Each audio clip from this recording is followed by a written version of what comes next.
지금 저희는 하나님의 때로 폭풍을 통과하게 함으로 하나님의 뜻을 이루는 거 보고 있습니다. 성경에 많은 인물들 예를 들자면 너무 많아요. 다윗도 그랬어요. 다윗이 여러분 사무엘이 다윗에게 왕으로 기름 부었잖아요. 기름 붓자 그 다음날 바로 왕이 됐나요? 아니요. 예, 역사님한테 말해주세요. 바로 왕 안 됐습니다. 얘기해서. 그대로 뭔 일이 있으냐면 이제 왕궁에서 이제 사실 사울왕이 악신이 때가 많았잖아요. 그래서 이제 하프 같은 거 탔지 않습니까? 하프 타면은 악신들했던 사울이 좋아지곤 했어요. 그래도 이제 다윗이 이제 왕궁에서 하프 타고 있었습니다. 잘하고 있었어요. 근데 이제 하다가 분위기 좀 이상해서 한번 눈 떠봤거든요. 눈 떠봤더니 갑자기 차이가 안 나오네. 사울왕이 그랬어요. 좋다고 갑자기 화내고. 여러분 그런 사람 있습니다. 좋다고 갑자기 화내고. 안 만나봤다 표정인데 옆 사람한테 말했어요. 그런 사람 있어요. 갑자기 화내고 막 그냥 그래 사울이 그런 사람이 있어요. 그리고 갑자기 여러분 촬영할 때도 한 번씩 눈 떠봐야 돼요. 갑자기 눈 떠보니까 차이가 안 나왔잖아요. 그래서 지금 여기에 꽂혔어요. 그때 밖으로 도망가잖아요. 와 도망가. 이 사울이 있잖아요. 그래가지고 이 사울이 막 온 광야로 도망다니잖아요. 이 사울 한 사람 잡으려고 온 광야를 들쑤시고 다닙니다. 자기 친위부대 2,000명, 요나단의 친명 마치 3,000명을 풀어가지고 온 광야를 들쑤시고 다닐 때 여러분 그때 다윗이 경험했던 그 고통을 수치로 표현한다면 아까 제가 50만 해도 50만 됐겠어요. 얼마나 두렵겠습니까? 오늘은 이 동굴, 내일은 저 동굴. 그 동굴 가운데서 하나님이 즉시 거기서 그냥 빼내면 좋겠는데, 왕 사먹으면 좋겠는데, 그렇게 안 해요. 폭풍을 지나가는 그 시간들이 성경학자들은 적어도 13년 이상은 된다고 얘기하거든요. 그건 말 긴 세월.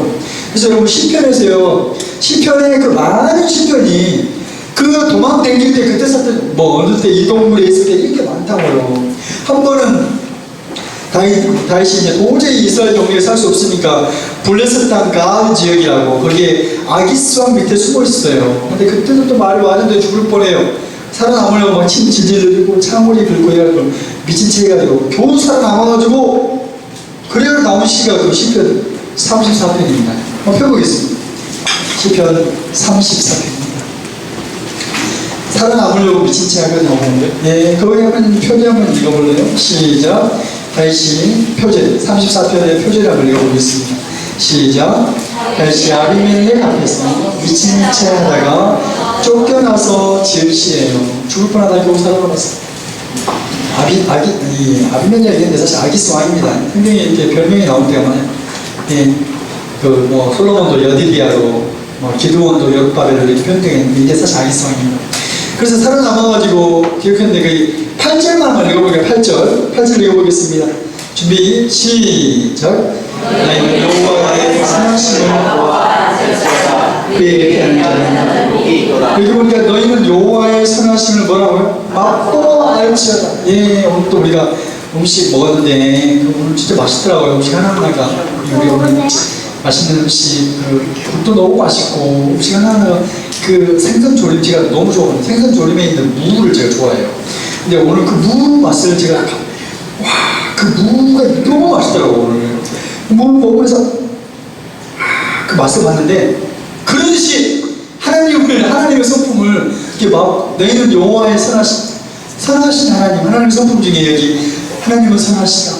선하신 하나님에 대해 다윗이 지금 보세요. 너희는 여호와의 선하심을 맛보아 알아라. 이걸 언제 말했냐면 무슨 왕궁에서 지은 시가 아니에요. 이게 지금 언제 죽을지도 몰라요. 이 폭풍을 지금 지나면서 다윗은 하나님의 성품을 깨달아가요. 하나님은 선하시구나. 폭풍하고 말하시네. 그리고 이렇게 말해요. 너희는 여호와의 선하심을 맛보아 알지어다. 그에게 피한 자가 복이 있다고. 18절도 마찬가지입니다. 우리 거기 18절 한번 읽어보겠습니다. 준비 시작. 여호와는 마음이 상한 자를 가까이 하시고 무심으로 통일한 자를. 여기 하나님은 마음이 상한 자, 마음이 브로큰된 사람, 마음이 깨진 사람. 우리가 인생에서 마음이 브로큰된 사람, 마음이 깨지고 낙심되고 마음이 깨진 사람에게 하나님이 가까이 하신다.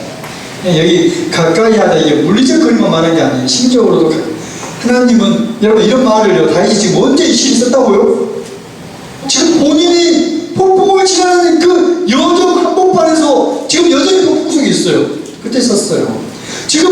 겨우 살아가면 어떻게 될지도 몰라.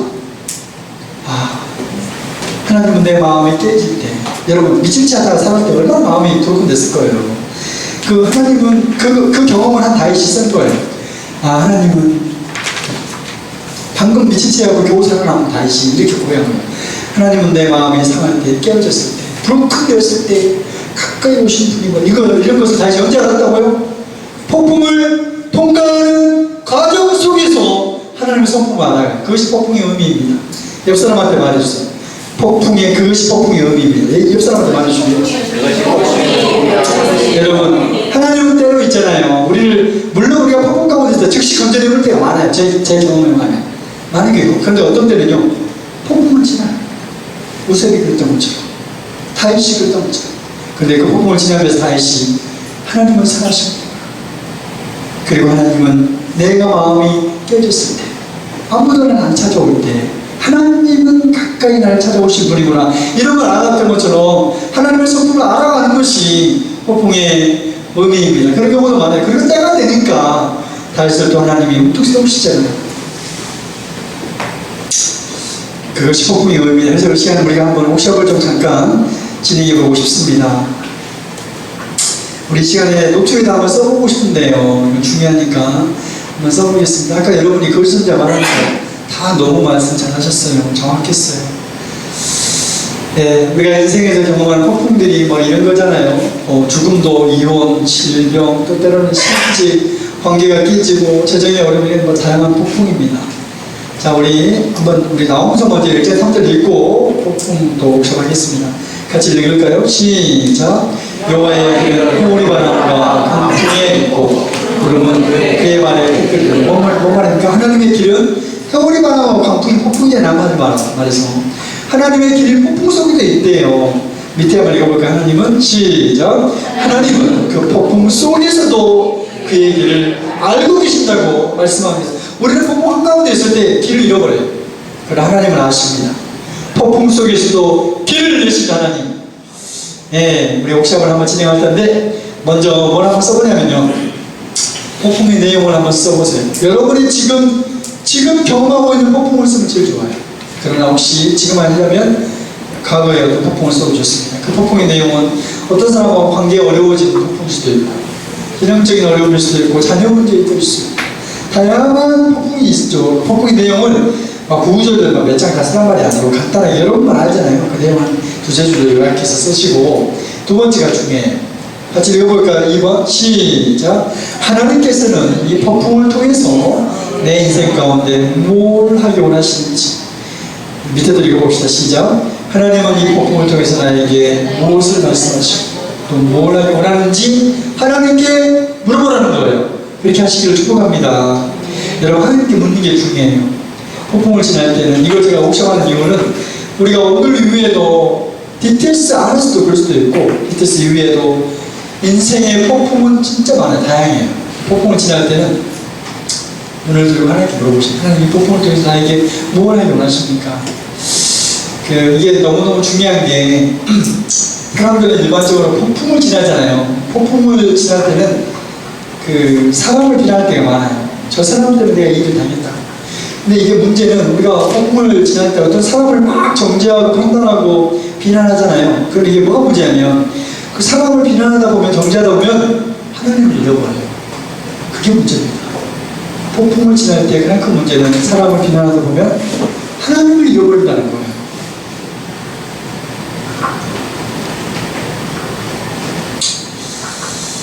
우리가 이 폭풍의 이 의미를 좀 오늘 써보는 게 너무 의미가 있는 게, 이런 과정을 이 옥샵을 안 해보면요, 사람들이 이 똑같은 폭풍을 계속해서 반복적으로 경험하는 사람들 진짜 많아요. 똑같은 폭풍. 이런 어떤 사람들은 폭풍의 내용을 한번 들어보면 그 똑같은 폭풍을 반복적으로 경험해요. 이 교회에서 사람과 관계가 어려웠어요. 다른 교회로 옮겼어요. 옮겼는데 그 교회로, 그 사람이 마음에 안 들어서 교회로 옮겼어요. 옮겼는데 거기 가서 보니까 얼굴만 틀려. 얼굴은 틀고 똑같은 사람 만난다고. 폭풍이 거의 비슷해요. 또 만나고, 어디 갔는데 또 그 똑같은 사람 만나고, 얼굴은 달라. 네, 그래서 그 폭풍을 통해 하나님 우리에게 말씀하려고 하고 우리를 좀 자라나게 하려고 하는데, 이걸 기회를 놓쳐버릴 때가 참 많다고.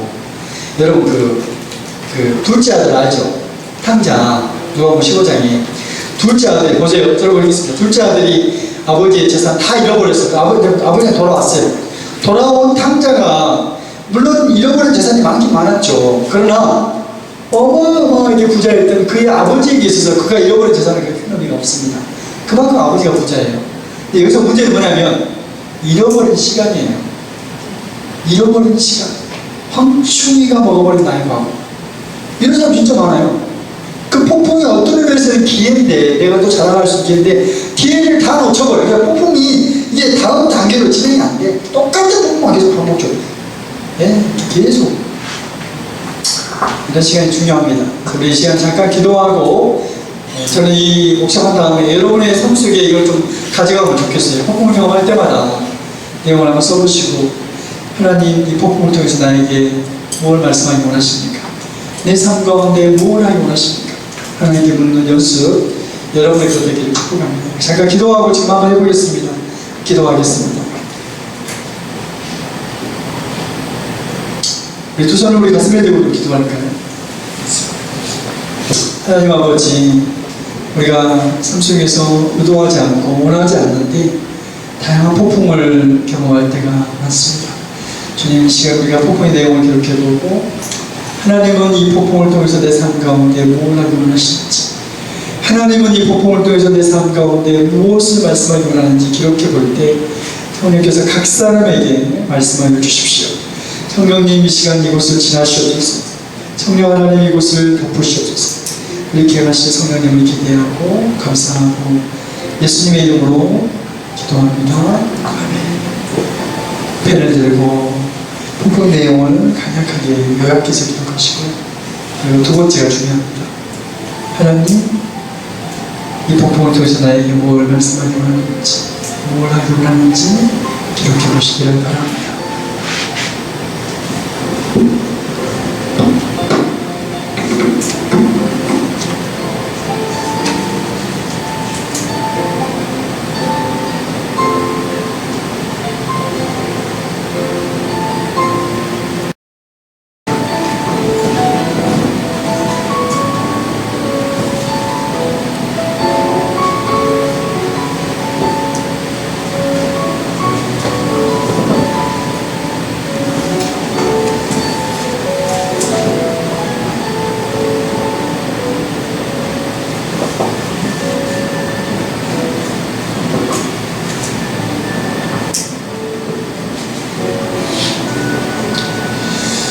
다 오시신 분들은 또 저희 기도하시면서 기록해 보셨으면 좋겠습니다.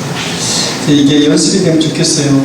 본 경험할 때마다 하나님께 묻는, 하나님께 초점을 묻는, 우리가 사람을 정죄하다 보면 하나님을 잃어버리거든요. 잠깐 기도하겠습니다. 성령 하나님, 기도하는 것은 강의가 진행되는 동안 계속해서 성령께서 우리 각 사람의 마음의 예를 열어서 계시하여 주십시오. 하나님이 보여주시고 말씀해 주십시오. 성령님을 기대하고 감사하고 예수님의 이름으로 기도합니다. 아멘. 조금 더 강의를 진행하겠습니다. 이제 이 사람은 어떤 사람이냐면요, 아까 폭풍을 경험했던 사람의 반응 제가 세 가지 말씀드렸잖아요. 폭풍을 경험해서 다 무너지고 나면은 첫 번째 어떻게 반응한다고 했죠? 그래서 우물로 가버려요. 두 번째 사람 어떤 반응이었어요?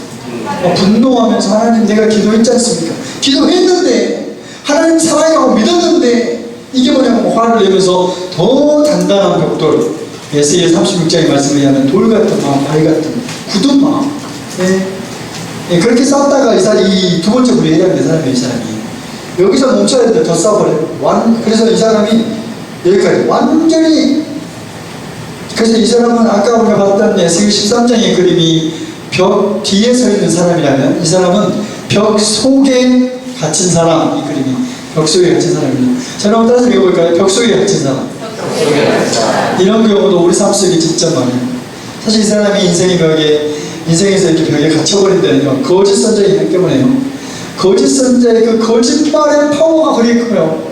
우리가 경험했던 어떤 어릴 때의 어떤 안 좋은 사건이나 어떤 들었던 거짓말들이요, 임팩트가 얼마나 커요. 어떤 사람은 병만 샀다면 두려움에 넘을 사람 완전히 그 자기가 싸움에 자기가 갇혀버려요.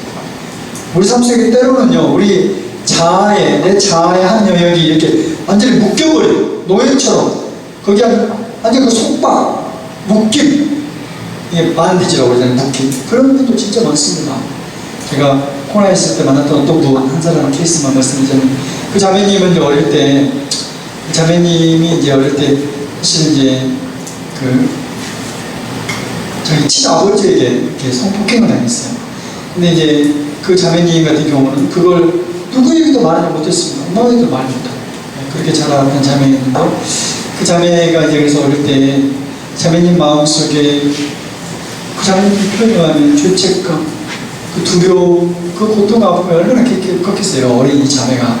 이 자매가 공부를 되게 잘했습니다. 미국의 최고의, 미국 자매인데, 미국 최고의 대학을 졸업했어요. 그리고 미국 사람들 그 들어가고 싶은 최고의 기업이 있어요. 우리나라 남성 같은 거기에 자매가 들어갔습니다. 들어갔는데 거기서 이제 문제가 그 자매가 그 직장에서 자기 대학 선배랑 결혼을 했거든요. 근데 이제 결혼한 다음에 문제가 생긴 거예요. 자매 같은 경우는 여성성이라는 그 내 자아의 한 영역이 어릴 때 그 충격적인 사건 때문에 이게 그 한 영역이 완전 갇혀버렸어요. 자기가 스스로 닫아버렸어요. 네. 그래서 이제 형제님과 자매가 이제 결혼한 다음에 이혼 직전에 제 이야기가 왔거든요. 이혼하기 직전 왔는데 그 형제 말에 가면 이 자매와 소통에서요, 어느 영역에서는 완전히 벽을 치는 것 같아요. 예. 그런 거 무슨 친밀한 관계를 유지하겠습니까? 이제 너무 감사한 것은 학교가 진행되면서 자매가 이런 강의를 계속 들었죠. 그러면서 이렇게 하나님의 은혜가, 하나님의 그 은혜의 한 그 빛이 이 벽을 뚫고 들어간 거예요. 자매가 이제 그 사건을, 아무하기도 말하지 못했던 사건을 자매 그룹에서 나누기 시작했어요. 함께 기도해주고 얼마나 같이 울고 그런 시간이 있었습니다. 하나님의 은혜의 빛이 막 뚫고 들어가 놀라운 회복되는 교회 마침에서 놀라운 회복이 있었어요. 가장 그런 일이 이번 크라스하는 길을 축복합니다. 예, 이렇게 이 사람이 이렇게 갇혀버린 데는요, 그 거짓 선지자의 영향이에요. 거짓 선지자와 그 뒤에 배후에 누가 있다고요? 사단이죠. 사단과 거짓 선지자의 작동은 이런 겁니다. 우리로 하여금 인생의 벽에 내 자아 한 영역이 노예처럼 갇혀가지고 그 반디지, 그 묶임 가운데, 속임 가운데 살아가게 만드는 데는요, 그 배후에 누가 있냐면 거짓 선지자와 그 사단의 작품이죠. 그래서 노예처럼 내가 나를 보호하려고 쌓은 벽인데, 여기서 자유케 되려면, 이 속박에서 노예된 삶에서 자유함, 진정한 자유함을 얻으려면 진리밖에 없어요. 진리만이 이 사람을 여기서 자유케 할 수 있습니다. 로마복음 8장 32절에 보면 그런 말씀이 있죠. 진리를 알지니 진리가 너희를 자유롭게 하리라. 우리 한번 같이 읽어볼까요? 진리를 알지니, 준비, 앞에 자막을 보시면서 시작. 진리를 알지니 진리가 너희를, 한 번 더 크게 읽어보겠습니다. 시작. 진리를 알지니 진리가 너희를. 네, 여기 알다, 알지니, 이 알다라는 동사는요, 이게 그냥 지식과 정보를 알 때 그 알이 아니에요. 헬라어는 이게 게노스코어라는 단어가 쓰였는데 사실은 어울리지 않아요. 문맥상. 그냥 지식과 정보를 안다, 그 말이 써야 돼. 이 게노스코어라는 이 단어는요, 이것은 남편과 아내의 어떤 친밀한 관계적인 알을 얘기할 때 그때 사용한 단어예요. 이 단어가 어울리지 않아요. 근데 사도 요한이 의도적으로 이 단어를 픽업한 거죠. 진리를 알 때 어떻게 알아야 되냐? 기노스코 알 때. 다른 말로 말하면 진리와 그렇게 친밀해지라는 겁니다. 진리에 가까워지는 것. 진리가 지식과 정보로 머리에만 머무는 게 아니라 가슴으로 내려온 상태를 말합니다. 그렇게 알게 된, 그 경험된 그런 기노스코 알게 된 그 진리가, 가슴으로 내려온 그 진리가 우리를 자유롭게 한다고 말씀합니다. 그렇게 되기를 축복합니다. 그래서 이번에 이 강의들이나 우리가 배웠던 이 하나님의 풍성한 진리들이 우리 가슴에 내려오는 게 중요해요. 그때 우리가 자유함을 경험할 수 있습니다. 그렇게 되기를 축복합니다. 다시 한번 이 말씀을 크게 읽어봅시다. 시작. 진리를 알지니 진리가 너희를. 알다는 그냥 단순한 지식과 정보의 알이 아니라 그 가까워지는 걸 말해요. 친밀해지는, 가슴으로 내려온 그런 진리를 말하죠. 우리 그런가 하면 성령님의 역사예요. 같이 읽어보겠습니다. 시작. 또 새 영을 너희 속에 두고 새 마음을 너희에게 주되 너희 육신에서 굳은 마음을 제거하고 부드러운 그렇게 굳은 마음으로 완전히 벽에 둘러싸인 벽 속에 갇혀있다 할지라도 새 영, 하나님의 영이 우리 마음속에 들어올 때 성령께서 성령님이 이런 일을 하시잖아요. 네. 또 새 영을 여기서 주어가 누구예요? 하나님이에요.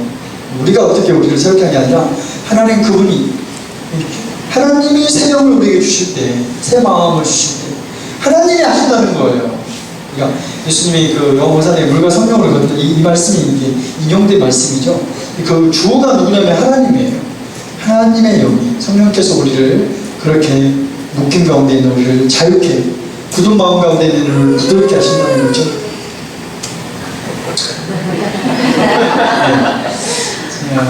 많이 제가 좀 강의 시간 데리고 온 건 제주에서 강의했는데 1시간 강의할 때는 데리고 와본 적이 있는데 그 오랜 시간 강의가 좀 어렵겠다는 생각을 지금 많이 하고 있어요. 미안합니다 여러분. 네, 우리 다림질이 여러분 뭘 가르친다고 그랬죠? 네, 그렇게 하지 말고요.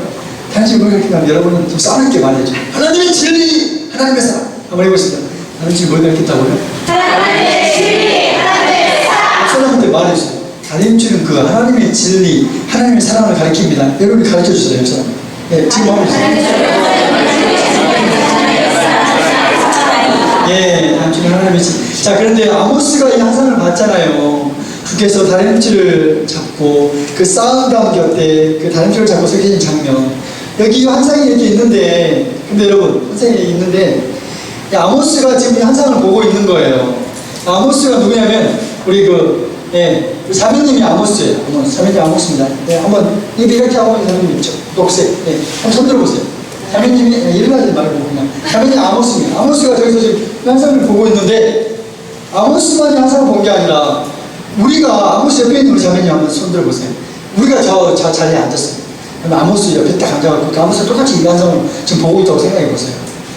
보는데 우리가 어떤 모습으로 우리 자매님 자리에 앉아서 보고 있냐면 우리들이 작은 악마 누구라고요? 작은 악마 사탄을 우리가 그 아모스 옆에 앉아서 이 환상을 보고 있다고 한번 좀 상상을 한번 해보겠습니다. 뭐 어려운 마음 가질 필요 없어요. 여러분 사탄 아닌지 다 아는데 이렇게 한번 상상을 해보자는 거예요. 자, 주께서 싸운다운 곁에 다림질을 잡고 서 계신 장면을 아모스가 봤는데 아모스 옆에 우리도 앉아있는 게 작은 악마로 여러분이 이 악마로서 이 다림질 환상을 본다면 여러분 마음이 좀 어떻겠어요? 어떻게? 심히 불편하죠. 혹시 저 환상 보고 사람들이 깨닫고 인식하고 우리가 그동안 너무 뭘 때렸냐 하고 하나님께 돌아보면 어떨까? 여러분이 만약에 악마로서 이걸 본다면 심히 두려워요. 옆 사람한테 말했어요. 심히 두렵습니다. 돌아보면 어떨까 하고 심히 불안하겠잖아요. 그래서 여러분이 잘 악마라면 이 환상을 본다면 이 다림줄을 어떻게 입고 싶으세요? 여러분이 만약 잘 악마 이 다림줄을 놀라운 엄마 학교의 최고의 학생. 일단 일반적으로는 이게 다림줄을 불어갖고 막 흔들어본데 이렇게 말하는데 지금 잘라! 그거 없애버리니까 더 강력하네. 다림줄 없애버리니까. 다림줄을요, 이 원수의 목적은 다림줄을 흔들어버리는 게 원수의 목적이에요. 뭐가 진인지 모르게, 뭐가 사는지 모르게 만드는 게 원수의 목적. 그래서 원수는요, 우리가 태어났을 때부터 우리의 거짓 선지자, 모니부터 다양한 거짓 선지자와 사단은 이 다림줄을 흔들어버리는 게 원수의 목적. 원래 원수는요, 사실 우리가 안 태어나기를 바랬어요.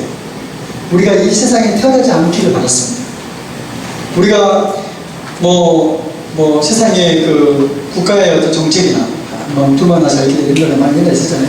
이런 국가 정책이나 아니면 가정의 그 개인적인 어떤 사정이나 경제적인 여러 걸 동원해가지고 여러분의 사단은 여러분이 이 세상에 안 태어나기를 그토록 기대했다고.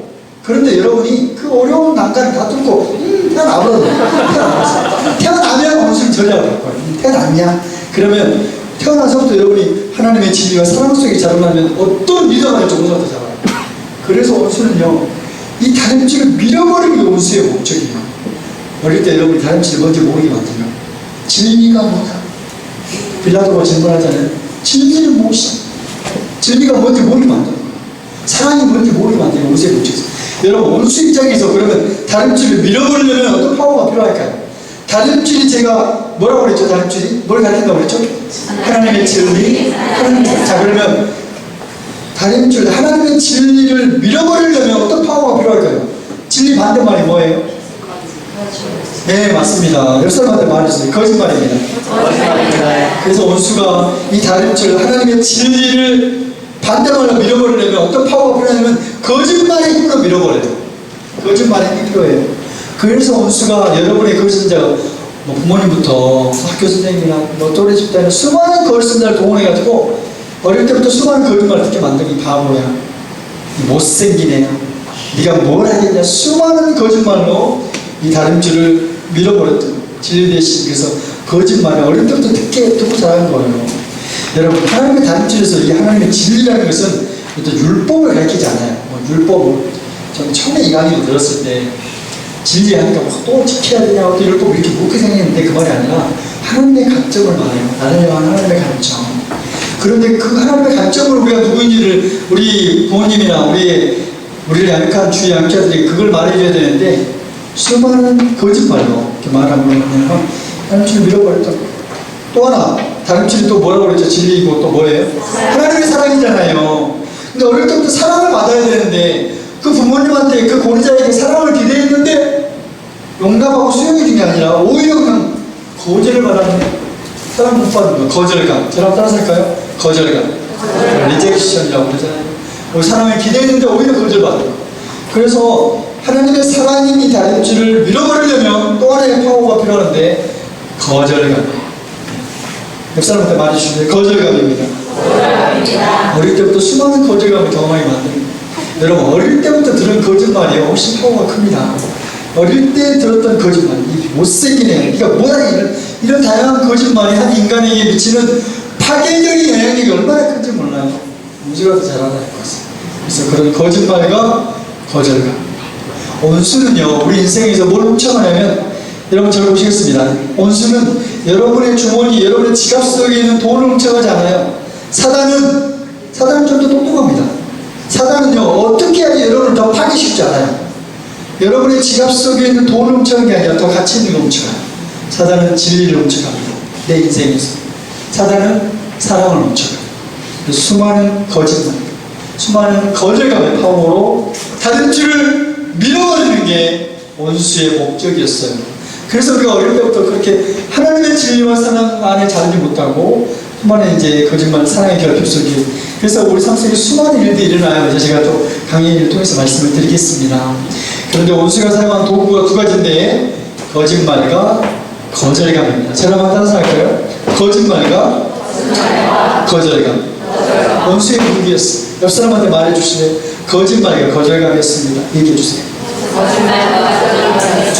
그러면 어릴 때부터 내가 수많은 거짓말 속에 또 거절감을 경험하다 보면요, 사랑의 결핍을 경험하다 보면 문제는 뭐냐면 뭐가 사랑인지를 몰라요. 사랑이 뭔지를 모릅니다. 예. 그래서 이 시간은 하나님의 진리, 하나님의 사랑이 다림줄인데, 그러면 하나님의 사랑은 뭔가, 사랑이 뭔지 한번 보도록 하겠습니다. 이 하나님의 사랑을 저희 이제 YM의 보건상담대회에서는 이걸 이렇게 정리했어요. 성경을 이렇게 조회해서 사랑을 이렇게 정리해 봤습니다.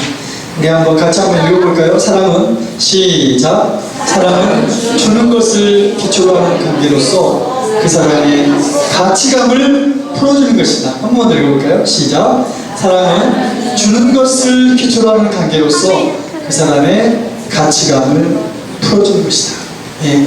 그래서 두 가지 관계를 볼 수 있어요. 첫 번째는 주는 관계예요. 사랑은 남의 소중한, 남의 것을, 어떤 것을 빼앗아 버리는 관계가 아니라 주는 관계. 그리고 두 번째는 그 사람으로 하여금 가치감이 회복되도록, 가치감이 풀어지도록 해주는 게 사랑입니다.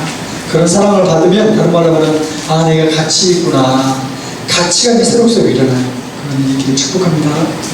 요한복음 3장 10절 말씀해 보더라도 그냥 알 수 있어요. 우리 같이 한번 읽어볼까요? 요한복음 3장 11절 시작.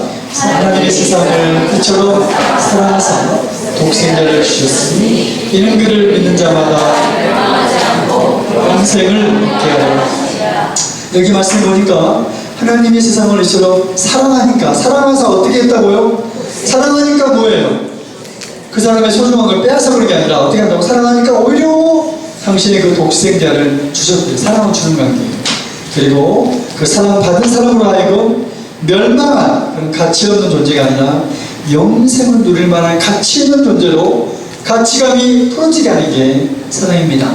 다시 한번 정의하겠습니다. 사랑은 주는 것을 기초로 하는 관계로서 그 사람의 가치감을 풀어주는 것이다. 자, 여러분 따라서 해보겠습니다. 사랑은 주는 것을 기초로 하는 관계로서 그 사람의 가치감을 풀어주는 것이다.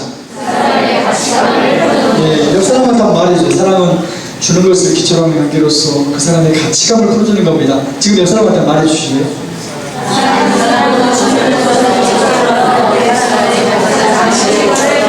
네, 너무 문장이 길어갖고 못 따라서 하시는 분이 몇 분 계시네. 그러면 반대편에 있는 사람한테는 이 말만 해주세요. 사랑은 주는 관계 가치감. 이 말만 말해주세요. 가치감. 사랑은 주는 관계고요. 또 가치감을 풀어주는 거라고요. 사랑은 주는 것을 기초로 하는 관계로서 기본적으로 주는 관계예요. 주는 것을 기초로 하는 관계로서 그 사람의 가치감을 풀어주는 거라고요. 우리가 다른 말로 말하면 잘 보겠습니다. 내가 사랑하니까 여러분 하나님 우리를 사랑하니까 당신의 독생자가 우리를 대신 죽어 생명을 주셨잖아요. 그래서 우리로 하여금 영생하고 가치 있는 존재로 우리 가치감을 풀어주는 거지 않습니까? 제가 지금도 기억나는 사건, 이번에 우리도 지진에서 자유로운 나라는 아니라고 얘기하는데, 지난번에 2010년인가 그때 이제 남미에 도미니카 공화국 옆에 하이티라는 나라가 있어요. 그 하이티의 그 지진의 강도가 그때 7.0이었어요. 근데 강도에 비해 사람이 진짜 많이 죽었습니다. 20만이 죽었어요. 별로 놀라지도 않는데. 여러분, 알만해서 놀라겠습니다. 20만 명이 죽었다고요. 그래야 돼요. 너무 많이 죽었어요. 왜냐면 그 기초공사가 튼튼하지 않고 와를 못하면 그때 막 대통령궁도 무너져 버렸어요. 7.0. 그러면 또 저도 외국에 있을 때 6.6을 한 적이 있었는데 진짜 크더라고요. 지진 강도 6.6을 제가 경험했는데요. 주일날 아침에 TV를 보고 있는데 아침 7시였거든요. TV가 막 무너져 버리고 그 쩍쩍 갔어요. 제가 하와이 코나 연방대에 있을 때. 귀여워. 튀어나왔던 그 기억도 기억납니다. 아무튼 7.0인데 그 오도소가 막 그때 무너졌잖아요. 제수 4천명이 도망가고 그랬다면서요? 모르시네. 그래 아무튼 그때 이제 그 20만이 죽었으니까 얼마나 죽었어요. 우리도 그 세월호 사건 이후로 그 이후에 이제 그 사건과 관련된 다양한 비극적인 삶의 슬픈 이야기들이 신문에 왕 나왔잖아요. 그러듯이 그때 이제 10가지 스토리가 전 세계 매스컴에 많이 방영이 됐었어요. 스토리가. 근데 한 번에 우리 한국 10가지 나왔던데 어떤 사건이 나왔냐면 그때 그 하이티 지진 때 어떤 부부 얘기가 나왔더라고요. 남편은 그 IT 사람이었고요. 부인이 뉴질랜드 자매님이었어요. 결혼을 했는데 근데 어디서 사냐면 그때 이제 원래 유엔 본부에 있다가 해필 그때 IT 파견을 갔어요. 이 IT니까 그 형제 국가잖아요. 남편 그때 이제 해필 호텔에 머물고 있었는데 주일 아침이었는데 호텔에 머물고 있었는데 지진이 거기를 때려버렸는데 그때 와이프는 그때 이제 유엔 사무실에 가볼 일이 있어가지고 차 몰고 거기 갔대요. 유엔 사무실. 남편하고 딸이 2명 있었는데 5살 딸하고 2살 되기 딸이 있었습니다. 근데 지진이 강타를 했는데 그래가지고 이제 그 호텔에 대부분 사람들이 빠져나왔어요. 거기가 못 빠져나온 겁니다. 근데 이제 부인 말을 듣고 이제 119 구급대원들이 그 호텔에 그 방을 뚫고 치고 들어갔더니만 남편 시체가 바로 보이더래요. 기둥 맞고 죽었더래요. 근데 그 옆에 5살 배기 딸이 바로 죽었습니다. 근데 2살 배기 딸이 안 보인 거예요. 그래서 찾다가 기둥을 치우고 봤더니만 아빠가 2살 배기 딸을 온몸으로 안고 죽었어요. 이 온몸으로 이 영원한 기둥의 강도를 다 받아낸 거예요. 아빠가. 근데 딸이 기절해서 살았어요. 전 세계 뉴스에 나왔습니다. 다리만 조금 다쳤는데 다리 대부분 지금 너무 잘 크고 있어요. 여러분, 그때 그 딸이 2살이거든요. 지금 6년이 지났으니까 지금 한 8살 됐겠잖아요. 제가 생각하기에 이 딸아이가 청소년기만 해도 나을 것 같아요. 아빠가 이 딸을 너무 사랑하기에 아빠가 생명으로 기둥이 무너질 때 그 신문 타이틀이 뭐냐면 기둥이 무너졌는데도 안 피한 남자라고 나왔었거든요. 아마 그 딸을 구원해내려다 이게 도망가는 게 늦어졌어요. 그 기둥이 무너질 때 딸을 안고 온몸으로 그냥 받아왔어요. 등으로 등부분 발까지 받고 사람을 잡았잖아요. 청소년기만 돼도 이따가 알 것 같아요. 내가 얼마나 가치 있는 존재란다. 아빠가 나를 사랑하니까 생명을 줘서 아빠의 생명을 맛봤거든요. 그런 사랑을 받잖아요. 사랑을 주는 관계라고요. 아빠가 생명을 주는 이런 사랑을 딱 경험하면 사람 마음속에 내가 얼마나 가치 있는 존재구나, 가치가 풀어진다고요. 사랑은 주는 것을 기초로 하는 관계로서 그 사람의 가치감을 풀어주는 겁니다. 이런 이야기가 성경에도 너무 많이 나와요. 진짜 많이 나옵니다. 여러분 그 성경에 그런 얘기 있죠. 호세아서로 들어봐. 아까 호세아서가 그런 얘기예요. 호세아서에 보면은 그 호세아에게 하나님이 결혼을 얘기하잖아요. 결혼을 말씀하지 않습니까? 호세아 선지자에게 누구랑 결혼하고 고멜이라는 여인하고, 제가 호세아서를 처음 봤을 때가 제가 20살 때가 기었어요. 대학교 1학년 때가. 그때도 제가 이미 이제 나중에 이제 제가 신대원 하고 이제 목사가 돼서 장로권 목사했어요. 그때 이제 꿈을 읽었어요. 20살 때. 그 정도 있다가 기분이 굉장히 나쁘더라고요. 하나님 결혼도 장난인 거 아니에요? 결혼 어떻게 고멜을 율랑한 여성과 같은 여인이라고 성경에 나오잖아요. 그것도 그런 여인하고 결혼을 할까? 그날 내가 너무 기분이 나빠서 성경이 푹 밖에 나가버렸거든요. 밖에 나갔는데 그때 솔직히 기분 나빴지만 좀 두렵기도 했어요. 혹시 나한테도 하나님 그렇게 결혼하라고 말하면 어떡할까? 두려움도 있었어요. 저는 그때 제가 호세아인 줄 알았습니다. 한참 뒤로 알았어요. 나는 고멜이래요. 호세아는 하나님이고. 아직도 모르는지 모르네. 거기서 호세아는 하나님을 가리킵니다. 우리는 고멜이고. 결혼을 했는데 고멜이 또 나가버리잖아요. 아이를 낳았는데 또 나가. 호세아가 하나님 호세아에게 말씀해요. 호세아야, 돈을 지불하고 값을 주고 사오라고 리뎀션 하는 곳에 나오더라고요. 구속해서 속량해서 또 사오면 또 도망가고 또 사오고 또 팔려가는데 또 사오고. 하나님 아버지의 끝없는 사랑, 주는 것을 기초로 하는 관계로서 그 사람의 가치감을 풀어주는 것, 성경에 너무 많아요. 누가 보면 15장에도 그런 얘기 나오죠. 어떤 사람이 양 100마리 쓰다면서요. 양 100마리 쓰다 한 마리 잃어버리지 않습니까? 제가 그 성경도 그 무렵에 읽었어요. 20살 그 무렵에. 대학이랑. 그때 성경에 보니까 나왔죠. 양 100마리 썼는데 한 마리 잃어버렸어요. 그러면 이제 그때도 제가 귀납제 성경에 좀 관심이 있었거든요. 그럼 그 관찰을 자세히 보니까 99마리 남았잖아요. 그럼 99마리를 안전하게 양 머릿속에 넣어놓고 찾으러 가야 되는데, 그 말을 자세히 관찰해보면 양 들판에 그대로 놔두고 한 마리를 찾으러 가요. 이게 나의 고민이었습니다. 자, 찾았다 합시다. 온 들판 다 찾아서 한 마리 찾아갔어. 자, 찾아갖고 이제 해가 내려져 정도 왔어. 근데 와서 아까 들판에 그대로 놔두고 갔잖아요. 와서 보니까 그 장에 또 10마리 어디 가버렸네. 이게 그분의 나의 고민이었거든요. 성경이 이렇게 써졌을까? 그래도 나중에 알았습니다. 그 잃어버렸던 그 한 마리 있잖아요. 그 한 마리가 나랍니다. 그 말을 듣자마자 입이 쏙 들어가보더라고요. 여러분, 성경은 논리적 관점으로 보잖아요. 안 보여요. 사랑의 관점으로 볼 때 보이는 게 진짜 많습니다. 하나님 아버지에서, 하나님 아버지의 그 주는 것을 기초로 하는 관계로서 그 사람의 가치감을 풀어내시는 하나님의 사랑의 다림줄이 우리 마음속에 두려워지기를 축복합니다. 예, 우리 너무 많이 그런 얘기 다 지금 못해요. 로마서 5장 8절 보십시오. 우리 로마서 5장 8절 같이 한번 읽어볼까요? 찾을 수 있겠습니다. 로마서 5장 8절 말씀을 같이 한번 펴서 읽겠습니다. 읽겠습니다. 로마서 5장 8절입니다. 함께 읽겠습니다. 5장 8절. 시작. 우리가 아직 죄인 되었으니 그리스도께서 우리를 위하여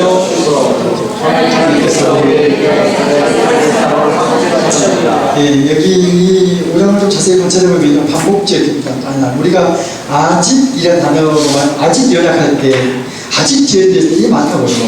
이 아직이라는 단어가요, 헬라어 원어에 보니까 여전히, 그런 뜻이 훨씬 강하더라고요. 우리가 여전히 죄인 되었을 때 그리스도께서 우리를 위하여 죽으심으로 하나님께서 우리에 대한 자기의 사랑을 확증했다고 말씀합니다. 보세요. 들어보겠습니다. 우리가 좀 말씀 잘 순종하고 좀 그래도 괜찮게 살아갈 때 그때가 아니에요. 언제였습니까? 우리가 여전히 지금 또 넘어졌어, 또 무너지고 여전히 죄인 되었을 때 그리스도께서 우리를 위하여, 나를 위하여 죽으심으로 하나님께서 우리에 대한 자기의 그 사랑을 확증했다고 말씀합니다. 사랑은 가치가 있어서가 아니라 잘해서 받을 만한 자격이 있어서가 아니라 자격은 전혀 없어. 여전히 연약해. 여전히 죄인이에요. 그럼에도 불구하고 우리를 향한 하나님의 그 사랑, 주는 것을 기초로 하는 관계로서 그 사람의 가치감을 풀어주는 일이 우리 삶 속에 계속적으로 경험했으면 좋겠습니다. 그때 우리가 자라가는 거예요. 그런 일이 있기를 축복합니다. 네, 그 사랑이 있잖아요. 사랑이 그 이제 AD 1세기 당시에는요, 사랑을 이해할 때 AD 1세기 당시에 고대 근동을 물론 지배하고 장악한 나라는 그 로마죠. 로마인데 여전히 로마가 군사력이나 절대적 가장 강대한 나라긴 하지만 그리스가 이미 멸망하고 힘없었지만 그러나 그리스의 사상이나 철학이나 그리스의 세계관이 여전히 지배했어요. 그래서 근데 원래 이 헬라 문학에서는요, 헬라어에서 사랑을 얘기할 때는 4가지의 그 개념 단어가 있었어요. 원래는 3가지인데 이제 나중에 그 성경을 번역하면서 또 하나를 집어넣습니다. 첫 번째는 여기 나오는 스토르게라는 사랑이에요. 스토르게라는 사랑은 그 엄마의 사랑을 말해요. 어릴 때부터 우리가 엄마의 자궁 안에서부터 받기 시작했던 그 사랑. 네. 아무래도 엄마가 어릴 때 그 아이를 사랑했던 그 모성애적인 그 사랑이죠. 그래서 안정이 제일 중요합니다. 중요한데, 어릴 때 그래서 스토르게를 우리가 어렸을 때 충분히 경험했어야 돼요. 이 충분히 스토르게라는 사랑을 경험을 못하면요, 나중에 성인이 된 다음에 관계에 수많은 어려움을 겪어요. 특히 신뢰에 많은 어려움을 겪습니다. 그런가 하면 사람이 어렸을 때 스토르게를 경험해야 되고, 그 다음에 이제 필레오라는 사랑이 있어요. 그 조금 자란 다음에는 필레오는 어떤 사랑이냐면 어떤 그 친한 관계, 형제의 우정, 친구 우정 관계 이런 걸 말해요. 너무너무 친한 친구 같아요. 생명을 준 같이. 성경에도 그런 친구 나오죠. 누가고 누구죠? 다윗과 요나단이 그러잖아요. 다윗을 생명처럼 사랑했다. 그 사무엘상 이런 데 보면은 사울 왕이 다윗만 죽이려고 하는데 요나단한테 참 던져버려요. 그래서 다윗 숨겨줘 모르니까 니는 뭐 요가면서 니 만약 다윗이 왕이 되면 왕조가 바뀌는 거잖아요. 사울 왕조 다윗 왕조로. 너 그러면 네 엄마하고 내가 어떻게 돼야 하면서 욕을 하면서 참 그런 생명의 욕을 느끼면서도 다윗을 생명처럼 아꼈다고 성경이 기록을 하고 있습니다. 그런 사랑을 필레오라고 얘기합니다. 그리고 또 하나의 사랑이 이제 에로스라는 사랑인데, 지금 오늘날 우리가 에로스를 얘기할 때 러스트, 종욕적인 사랑을 많이 이해하지만 원래 에로스는 그런 의미가 아니에요. 원래 그리스 언어에서, 헬라어에서 에로스는 이런 의미입니다. 어떤 대상이, 어떤 사물이든 대상이든 그게 사랑받을 만한, 그리고 내가 좋아할 만한 그런 자격이 있어요. 그런 조건을 갖추고 있어. 가치가 있어. 그런 가치가 있기 때문에 그래서 에로스가 이성 사랑만 얘기한 게 아니에요. 원래 에로스의 의미는 조국을 사랑할 때도 조국에 할 때 그 사랑도 에로스를 사용합니다.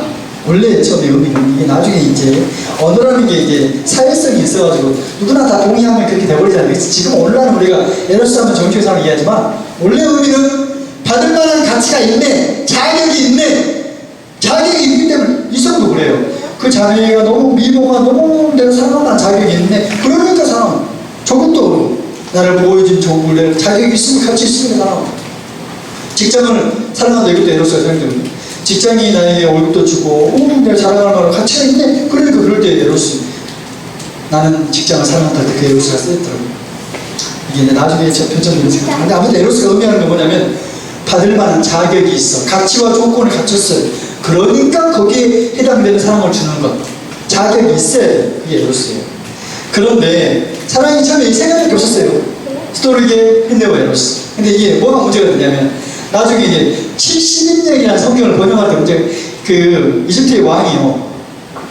그 왕이 이름부터 읽어봤는데 그 왕이 도서관, 알렉산드리아 도서관에 최고의 그 서재를 갖고 싶어 하는 왕이 있었습니다. 그 왕이 그래서 이제 그 이스라엘에 요청을 해요. 요청해가지고 이스라엘 앞에들 요청해가지고 히브리어 성경을 헬라어로 그리스어로 번역하고 싶다. 그래서 헬라어로 번역된 사람들이 읽을 수 있는 그 성경을 소장하고 싶은 거예요. 그래서 요청을 해가지고 그때 이제 이제 한 지파에 6명씩 해가지고 12지파잖아요. 그러니까 72명이 이제 번역을 하고 브리튼에 옵니다. 알렉산드리아에 와요. 와가지고 그걸 한 70일 동안 다 나눠가지고 성경을 성경을 히브리어 구약성 전체를 나눠가지고 번역을 해요. 그래서 그 히브리어로 된 성경을 헬라어로 번역한 성경을 그 70인역이라고 얘기해요. 혹시 보셨나요? 여러분이 많이 어디 이렇게 인용된 게 그거예요. 70인역이에요. 근데 이 70인역을 번역하다가 번역팀이 어려움이 올 거예요. 히브리어 중에요. 이거 헬라어로 번역해야 되는데 어떻게 했냐면 히브리어에서 그 하나님의 그 끝없는 사랑, 핫세미가 그런 거예요. 다함 없는 사랑. 조건을 안 갖춰서 자격이 없어. 그 사람을 번역을 해야 되는데 스토리계로 다 번역을 못해요. 스토리계는 엄마 그 현현적인 사랑을 말한다고. 그 현현도 아니요, 아닌 게 왜라는 사랑하는 거. 필리오 그런 우정도 아니에요. 그럴 만한 관계도 아니라고. 네? 어떻게 하나님하고 사람이 친구가 됩니까? 아니면 에로스 갈등 있는 것도 아니고. 그래서 70년 번역하다가 만들어진 새로운 헬라어 단어가 어떤 단어냐면 이게 이제 이 단어예요. 아가페. 명사로 아가페, 동사로 아가파오. 이 단어가 70년을 번역하다 만들어진 신생어예요. 이 사랑이 어떤 사랑이냐면 이런 사랑이에요. 주는 것을 기초로 하는 관계로서 자격은 없는데 자격이 있는 사람은 뭐라고요? 그건 에로스로 번역이 될 수 있어. 그런데 자격은 없어요. 가치 없다고. 사랑받을 만한 자격도 없고 그런 가치도 없고 그럼에도 불구하고 주는 것을 기초로 하는 관계로서 그 사람의 가치감을 풀어내는 사람, 그 사랑이 아가페 사랑입니다. 그 하나님의 사랑이 내 마음속에 부어질 때 우리 삶의 진정한 회복, 그 하나님의 사랑의 그 다림질이 내 마음속에 두려워질 때 우리 삶이 성장과 성숙이 있는 거예요. 그렇게 되기를 축복합니다. 네. 근데 이 사랑과 관련된 수학 공식 좀 보고 보도록 하겠습니다. 첫 번째 공식이 이런 공식이에요. 여러분의 인생에서 사랑을 받았어야 돼요. 그래서 그 사랑을 어릴 때부터 충분히 받았어야 되는데 내가 어릴 때 사랑의 결핍을 경험하잖아요. 그러면 당신 마이너스 사랑의 결핍을 경험하면 수가 몇인가요? 보니까 0이잖아요. 꽝이잖아요. 고전 13장 1절 이 말씀이에요. 다른 걸 다 천사의 말을 하고 다른 걸 다 가졌어도 사랑이 없으면 뭐라고요? 아무것도 아니라고. 사랑이 없으면 꽝입니다. 저러고 따라서 할까요? 사랑이 없으면 그 사람한테 말해서 꽝입니다. 꽝이나요? 사랑이 없으면 0이에요. 예, 사랑이 없으면 꽝이고 그리고 사랑이 없는 그분에 그 빈자리에 뭐가 들어온다고요? 굉장히 불안하죠. 제가 어느 날 생각해봤거든요. 잘 보십시오. 내 인생이라는 이 그릇이 있는데 미안합니다. 막 쓰기만 한데 나중에 보지도 않으면서 잘 보세요. 편안하게. 아직 안 볼 거 제가 다 보세요.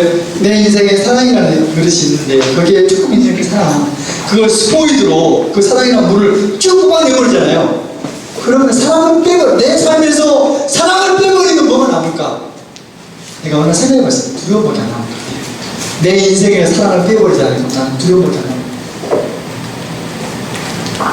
우리 인생의 사랑의 결핍이 심하면 심할수록 불안의 강도가 커요. 두려움이 많다. 그리고 그것이 우울증의 원인입니다. 그래서 우울증이 회복되려면요 사랑받아야 돼요. 그런가 하면 두 번째 이제 수학 공식은 이런 공식이에요. 여러분의 인생에 사랑을 받아야 되는데 이 첫 번째 공식하고 연결돼서 사랑의 결핍을 경험하잖아요. 사랑의 결핍을 많이 경험한 사람일수록 이 쉽게 정욕에 쉽게 노출돼요. 무슨 말이냐? 보세요. 사랑의 결핍이 심한 사람일수록 그 비어있는 그 마음이요. 이 정욕이 사랑하고 비슷한 게 많아요. 좀 비슷해. 약간 좀 비슷한 경향이 있습니다. 그래서 그 사랑이 비어있는 사람일수록 쉽게 제가 대학생 사역도 많이 했거든요. 청년 사역. 우리 와이프인데 근데 정욕이 쉽게 노출된 형제도 그러고 자매도 그러고 사실은 사랑의 결핍이 그 안에 반드시 있더라고요. 그 결핍이 쉽게 정욕에 노출되게 만들어요. 정욕이 우리 삶 속에 딱 들어오잖아요. 그러면 아까는 그냥 사랑의 결핍만 있었잖아요. 영이 하나였잖아요. 그런데 비어있는 그 결핍된 마음에 정욕이 들어와 버리잖아요. 그러면 자기 가치감이 더 가치있게 느껴져요. 영이 몇 개입니까? 여기 이거 영이 가치감을 가르쳐요. 사랑은 가치감과 동일합니다. 저랑 따라서 할까요? 사랑은 가치감과 동일하다. 사랑의 결핍을 경험하면 가치감이 느껴요. 영입니다. 그런데 가치감은 꽝이에요. 그런데 사랑 대신 정욕이 그러잖아요. 더 가치 있게 느껴진다고요. 옆 사람한테 말해주세요. 더 가치 있게 느껴진다. 이 사랑은요, 미안합니다. 저를 보세요. 사랑은 사람의 가치감을 풀어주고 가치감을 주는데, 정욕은 더 가치 없게 만들어버려요, 상대방. 원수가 우리 삶 속에 미치는 아주 큰 거짓말 중에 하나가 이거예요. 원수가 우리 삶 속에 미치는 큰 거짓말 중에 하나가, 사랑은 정욕과 같다. 예, 원수가 좀 아주 큰 거짓말 중에 하나가 이거예요. 예, 근데 달라요. 사실은 영화나 드라마나 책이나 뭐 굉장히 많잖아요.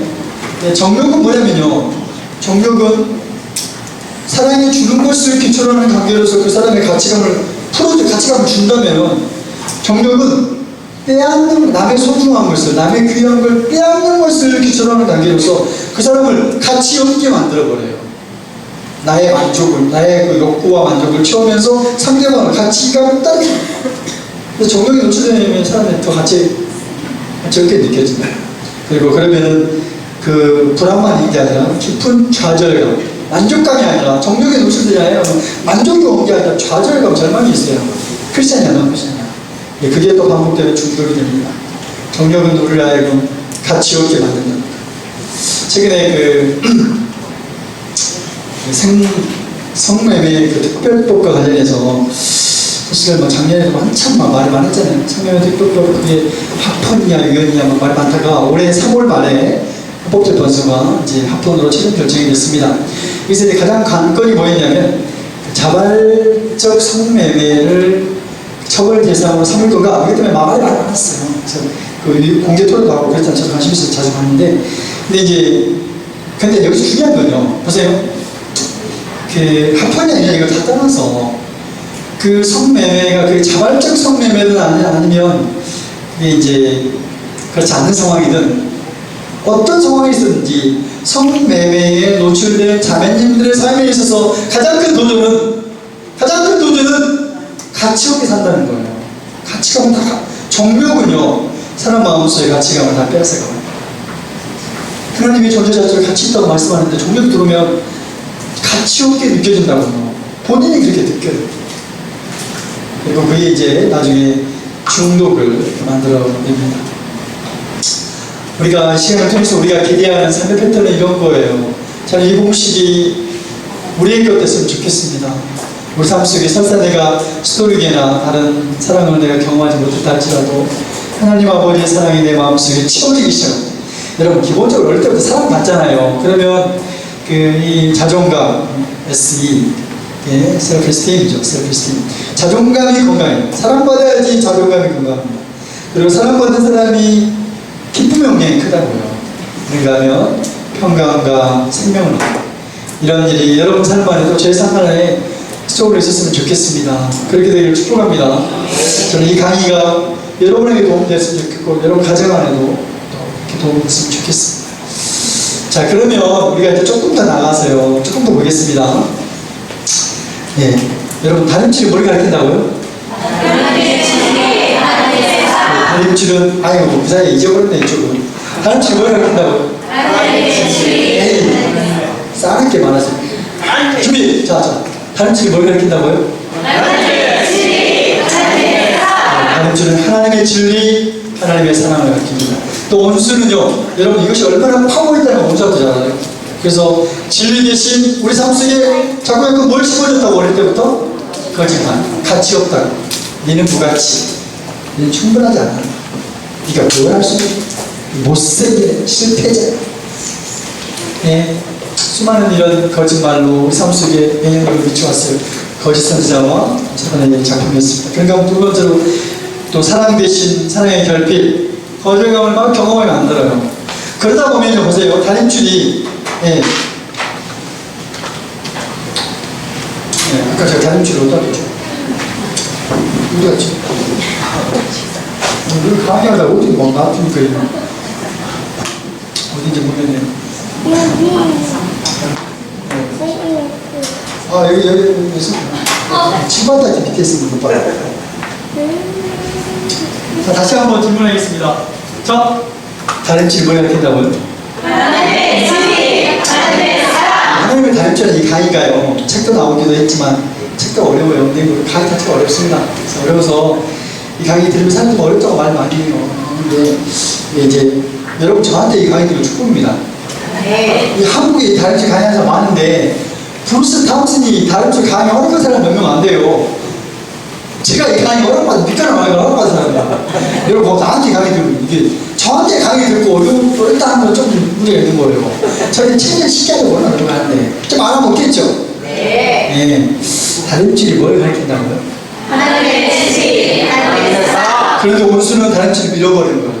진리 대신 거짓말, 사랑 대신 거절감이라는 사랑의 결핍으로, 사랑의 다양한 결핍을 통해서 다림질을 밀어버리잖아요. 그러면 우리가 이 다림질에 맞게 인생의 벽을 쌓아야 되는데 사랑의 결핍, 거절감을 경험하면 거기에 맞게 벽을 쌓는다고요. 그래서 이제 이게 거절의 벽이 되어버려요. 그러니까 어떤 사람은 또 이게 또 반항으로 가가지고 반항의 벽을 쌓기도 합니다. 그래서 지금부터는 이제 그러면 우리가 사랑의 결핍을 경험할 때 우리 인생에 어떤 벽을 세우는지를, 사랑의 결핍은 내 삶 속에 어떤 패턴을 만들어내는지 벽돌이하고 은유적으로 얘기하고 있거든요. 그걸 좀 보도록 하겠습니다. 예. 우선 뭐 지금 식사해야 되나요? 다 됐습니다. 아니, 조금만 보겠습니다. 자, 사실은 다림질이 내 인생에 풋풋하게 내려졌어야 돼요. 하나님의 진리, 하나님의 사랑이라는 다림질로 내 인생에 드리워졌어야 하는데 원수가 그 꼴을 못 봐요. 그래서 진리 대신 수많은 거짓말로, 또 사랑이 대신 사랑의 결핍, 거절감으로 내 삶 속에 영향을 미쳐가지고 이렇게 이 다림질이 삐뚤어진 거예요. 빠듯해야 되는 이쪽으로. 이 사람은 여기에 맞게 벽돌을 쌓다 보니까 아까 그런 성격이 벽이 되어버렸어요. 자, 이제 좀 더 구체적으로 이 성격의 벽을 형성하는 이 벽돌 하나하나를 이제 보도록 하겠습니다. 자, 이쪽이 이제 이 두려움의 벽인데, 둘 다 두려움의 벽인데, 사실 좀 더 구체적으로 말하면 이쪽은 거절의 벽, 또 다음 장에 보면 이제 반항의 벽. 하나하나 이제 보도록 하겠습니다. 첫 번째 이 벽돌 이름은 제일 꼭대기부터 벽돌 하나 보겠습니다. 우리가 이것은 사랑의 결핍을 경험했을 때 우리 삶에 어떤 패턴들이 형성되는지를 보여주는 내용들이거든요. 이제 제가 벽돌 이름 하나하나를 설명해 드리고 또 이게 왜 형성됐고 또 여기서 빠져나오려면 어떻게 해야 되는지 하나하나 말씀을 드리도록 하겠습니다.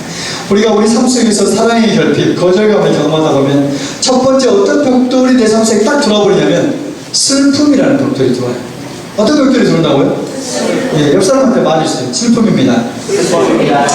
이 슬픔이라는 벽돌 굉장히 중요한 벽돌이에요. 여러분, 슬픔은요, 슬픔은 어떤 감정이냐면 상실과 관련된 감정입니다. 어떤 감정이라고요? 상실, 잃어버린 거예요. 내 삶 속에 슬픔이 딱 몰려오잖아요. 뭔가 잃어버린 게 있구나, 이렇게 얘기하면 돼요. 모든 감정은 메신저거든요. 전달자라고요. 마음이 머리에다 보낸 편지가 감정입니다. 그래서 감정에는 반드시 그 감정이 말하려고 하는 메시지가 감정 안에 반드시 다 들어있어요. 분노 마찬가지예요. 그 분노를 감정 메신저라고요. 그래서 감정 안에는 반드시 감정은 메시지를 갖고 있어요. 문제는 사람들이 어떤 특정한 감정이 있을 때 이걸 바로 이제 영적으로, 종교적으로 바로 이걸 해버리니까 그 감정이 말하려는 메시지를, 감정의 언어를 잘 못 읽어요. 그렇게 문제가 많아요. 다 설명할 수는 없고 조금만 말씀드리겠습니다. 자, 슬픔이라는 감정은 상실과 관련된 감정입니다. 슬픔에는 어떤 메시지가 들어있냐면 내 인생에 잃어버린 게 있다, 내 인생에 상실이 있다, 이런 감정이 슬픔입니다. 우리가 세월호 지난번 참사 2주기도 지났는데 세월호 때 그 지난번 영상이 또 나오더만 어떤 아빠가 진짜 행복하게 해서 그 오해됐던 그 아버지의 모습 영상이 계속 나왔잖아요. 이야기 당한고 2학년 몇 반, 2학년 몇 반 번호 말하면서 누구야 나오라 하면서 그 오해됐던 아버지의 모습.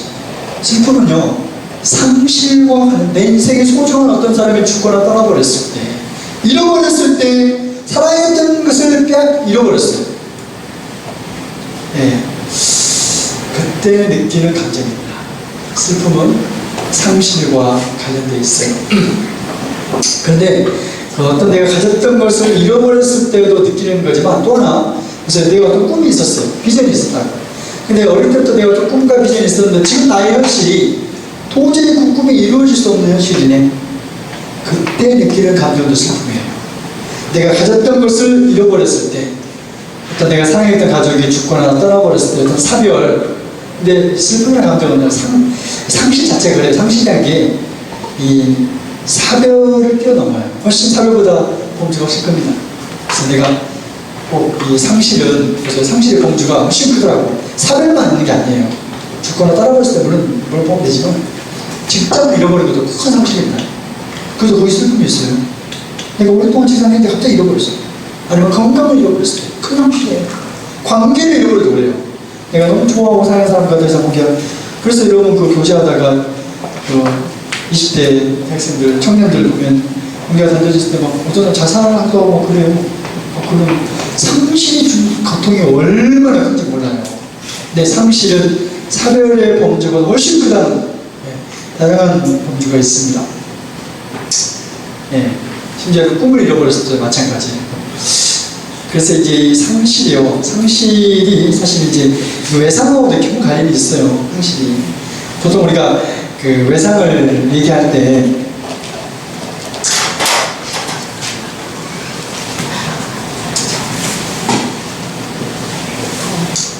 보통 이게 외상, 아까 제가 말씀드렸잖아요.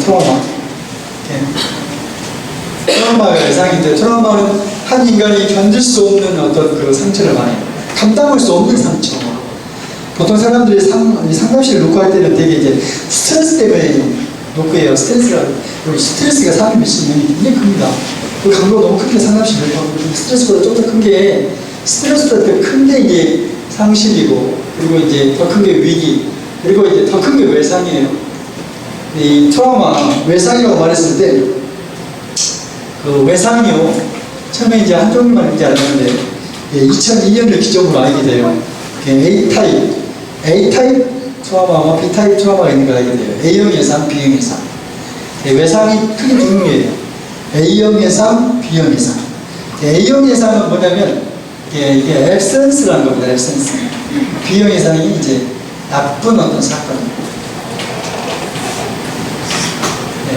나쁜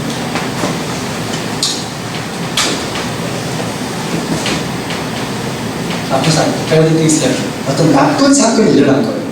이게 이제 B형이고, A형 이상은 어떤 온갖 좋은 것의 결핍이 A형이에요. 앱센스 결핍 부재니까. 온갖 어떤 좋은 것의 결핍 부재. 처음에는 우리가 외상이라고 말했을 때 나쁜 사건만 생각했어요. 내 인생에 일어나지 말았어야 어떤 나쁜 사건. 그 사건 때문에 내가 잃어버린 것, 그 큰 상실입니다. 그래서 그 나쁜 사건 때문에 내가 뭔가 잃어버린 게 있어요. 그래서 슬픔이 있습니다. B형 예상 때문에. 그런데 A형 예상도 큰 상실이 있어요. A형 예상 자체가 결핍이고 부재잖아요. 근데 문제는 A형 예상 때문에 이렇게 슬픔이 있는 사람들은요, 문제는 자기가 뭐가 외상인지 모르더라고요. 휴게 같은 거 하다 보면 B형 예상을 어릴 때 경험한 사람들은 되게 알아요. 내 인생에 가졌다가 잃어버렸으니까 나쁜 사건은 압니다. 근데 A형은 잘 몰라요. A형은 보통 이렇게 말해요. 나는 뭐 어릴 때 뭐 특별한 뭐 상처받은 경험도 없고 특별히 어려움 없이 무난하게 살았다. 이렇게 말하는 분들이 되게 A형이 많아. 그래서 질문 던져보고 금방 잘하네. A형이 많다. 이런 사람 특징은요, 자기가 상처가 뭔지를 몰라요. 그리고 그 회복도 오래 걸립니다. A형이 훨씬 쉬고 오래 걸려요. A형 예상이 이제 되게 이제 언제 그걸 알게 되냐면, 우리 인생에서 문득문득 A형 예상, 이런 게 A형 예상 아는 순간도 있긴 있어요. 예를 들어서 제가 이제 자주 이제 서울 올라오는데, 봉황이 딱 내리면 그런 거 제가 많이 보죠. 아빠가 이렇게, 어떤 아빠가 지난번에도 그 예쁜 딸을 유모차에 태워가지고 가다가 안아가지고 뭐 들어가지고 너무나 예뻐하더라고요. 이거 보통 보면은 뭐 그런 감내하고 지나가잖아요. 그런데 어떤 때 딱 그 장면을 딱 봤는데 갑자기 그냥 뭐라고 말을 할 수 없는데 갑자기 마음이 그냥 쎄해요. 얘기는 나도 몰라. 얘기는 몰라. 그럴 때 사람들 되게 이제 막 자기 집 가고 맛있는 거 막 음식 막 맛있는 처먹을 먹는다든지 먹는다든지 드라마라든지 밥을 이렇게 하면서 그걸 이렇게 단적으로 이렇게 마음을 감정을 돌려버리니까 내 인생에서 A형 예상을 발견할 수 있는 문득문득 발견할 수 있는 기회인데 대부분 사람들이 놓쳐요. 이제 이 A형 예상은 이제 그래요. 되게 이제 다른 사람은 다 그런지 알아요. 그걸 잘 모르더라고요. 그 문제는 B형 예상의 별명이 뭐냐면 사고의 분열이에요. B형 예상은 생각이 많이 영향을 미치고, A형 예상은 정서적 분열입니다. 감정, 우리 삶 속에 어떤 큰 강한 감정을 내가 어떻게 딜할지 잘 몰라요. 분노나 슬픔, 두려움, 수심 이런 감정 이게 어떻게 관리할지 모르니까 굉장히 많은 어려움을 경험한 사람들이 A형 예상이에요. A형 예상에서 온 상실이 더 크다고요. 제가 뭘 말하고 싶냐면 B형 예상도 사람들 마음속에 상실을 줘요. 그런데 A형 예상에 관해 더 큰 상실이 있어요. 그래서 B형도 A형도 슬픔과 아주 깊은 관계가 있습니다. 자, 그러면 내가 내 안에 있는 이 슬픔을 내가 어떻게 다뤄야 될까? 슬픔을 건강하게 다루지 않잖아요. 이게 다양한 병리를 만들어내는데, 이게 우울도 만들고 다양한 병리를 만들어내는데, 슬픔을 건강하게 다루려면, 이것만 제가 말씀드릴게요. 오늘 시간이 많지 않으니까. 첫 번째는요, 슬픔을 건강하게 다루려면, 내 안에 잃어버린 게 뭔가, 이걸 먼저 알아야 돼요. 내 인생에 잃어버린 게 뭐였나? 여러분, 갑자기 삶 속에서 그냥 왠지 모르죠. 우울하고 슬픔이 올라올 때는요, 기억하세요. 거기 잃어버린 게 있어요. 근데 이럴 때 사람들이 막 먹는다든지, 막 영화를 본다든지, 맛있는 거 막 이러면서 막 다른 걸로 그 고통이 있으니까 대체 그럴 때 놓쳐버린다고. 좋은 기회를 놓쳐요. 그리고 올라올 때는 하나님께 좀 물어보세요. 아니면 주변에 좀 건강한 제일 좋지만 그런 기회가 없자면 성숙한 사람에게 좀 나누세요. 삶을. 이때는 좋은 기회. 내 인생에 하나님 내 인생에 잃어버린 게 뭡니까? 물어보는 게 필요합니다. 그래서 슬픔을 건강하게 다루려면 첫 번째 접근은 내 인생에 뭘 잃어버렸는지를 첫 번째 인식하고, 그리고 충분히 우는 게 필요해요. 충분히 울어야 돼요. 그 잃어버린 그 상실의 그 빈자리를, 그 빈자리를 받아들일 때까지 우세요. 울어야 됩니다. 옆 사람한테 말해주세요. 울어야 됩니다.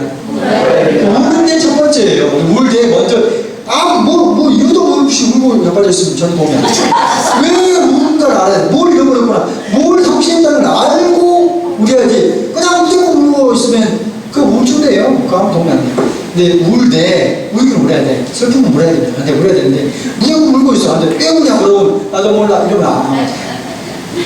뭘 잃어버렸냐. 먼저 인식을 해야 돼요.